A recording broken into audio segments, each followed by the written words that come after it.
Hey everyone, this is Tim from Your 6 Tech. Today in this video, I'm going to show you how to blacken or turn off your screen on your laptop or maybe your computer when you have it connected to a second monitor or TV. So I have my laptop connected to my TV right now, and if I'm playing games or watching a movie or something like that, I don't want to see my laptop screen. It's just getting in my eyes and it's bright.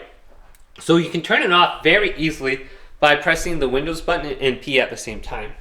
So let's go on over to my laptop right now. Here is my keyboard. I want to press Windows button and P at the same time, and it'll open up a menu. Boom, I press this. Nothing did happen, so I have to press it again. Just hold it down for like a second. Boom, it's open. Now let's go back over to my TV here, and then I should be able to see this menu right here. This menu says PC screen only. If I go to PC screen only, there's not going to be an image displayed on my TV or my second or third monitor. If I go to duplicate, I can duplicate my screen from my laptop over my TV. If I go to extend, I can have one display on my TV and then a second display over on my monitor, so I can drag files from one screen to the next, and they're independent from each other.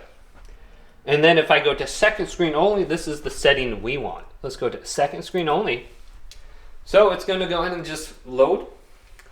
Then, if I go on over to my computer, you can see it is black. There's no display on there.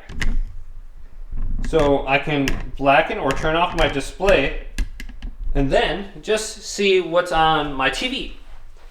So if you're going to be playing Steam games or something like this, and you just want to have your computer hooked up, well, you can turn off the screen very easily by doing this. Hopefully this video did indeed help you out. If it did, leave it a big thumbs up and subscribe to my channel down below for more tech videos coming up next on Your 6 Tech.